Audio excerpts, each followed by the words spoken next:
ക്രിസ്തുവിൽ സ്നേഹം നിറഞ്ഞവരെ, മനുഷ്യർ ഒരു പ്രശ്നത്തെ നേരിടുന്നത് രണ്ടു രീതിയിലാണ്. ഒന്നെങ്കിൽ അതിൽ നിന്ന് ഓടി ഒളിക്കാം, അല്ലെങ്കിൽ ധീരമായതിനെ നേരിടാം. യേശു ഒരേ സമയം മനുഷ്യനും അതേസമയം ദൈവവുമാണ്. എങ്കിലും മനുഷ്യരായ നമുക്ക് അനുകരണയോഗ്യമായ രീതിയിലാണ് ബൈബിളിൽ ഈശോയെ ഉടനീളം കാണുവാൻ സാധിക്കുന്നത്. നമ്മുടെ ജീവിതത്തിൽ പ്രശ്നങ്ങളും പ്രതിസന്ധികളും പരീക്ഷണങ്ങളും ഉണ്ടാകുമ്പോൾ യേശുവിനും മരുഭൂമിയിൽ വെച്ച് ഇതെല്ലാം നേരിടേണ്ടി വന്നിരുന്നു എന്ന് നാം തിരിച്ചറിയേണ്ടതാണ്. എങ്കിലും യേശു സാത്താന്റെ വാഗ്ദാനങ്ങൾ കേട്ട് ദൈവത്തെ പരീക്ഷിക്കാൻ തയ്യാറായില്ല.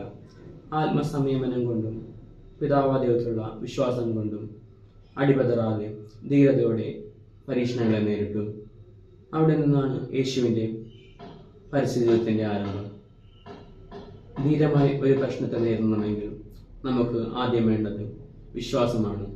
നമുക്ക് അതെന്നെ കൊണ്ട് സാധിക്കും എന്ന വിശ്വാസം, ദൈവത്തിന് ഒന്നും അസാധ്യമല്ല എന്ന വിശ്വാസം. നമ്മുടെ ജീവിതത്തിൽ നമ്മെ നന്മയിൽ നിന്ന് പിന്തിരിപ്പിക്കുവാനും പരീക്ഷിക്കുവാനും വേണ്ടി സാത്താൻ പല രൂപത്തിലും വന്നേക്കാം. എങ്കിലും ദൈവത്തെ പരീക്ഷിക്കാൻ നമ്മൾ തയ്യാറാകരുത്. കാരണം മനുഷ്യൻ അപ്പം കൊണ്ട് മാത്രമല്ല, ദൈവത്തിൻ്റെ നാവിൽ നിന്ന് വരുന്ന ഓരോ വാക്കുകൊണ്ടുമാണ് ജീവിക്കുന്നത്.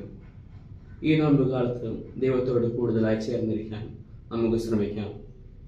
പരീക്ഷണങ്ങളെയും പ്രതിസന്ധികളെയും ദൈവം നമ്മോട് കൂടെയുണ്ട് എന്ന വിശ്വാസത്തോടെ നമുക്ക് നേരിടാം. ദൈവം നമ്മെ സമൃദ്ധമായി അനുഗ്രഹിക്കും.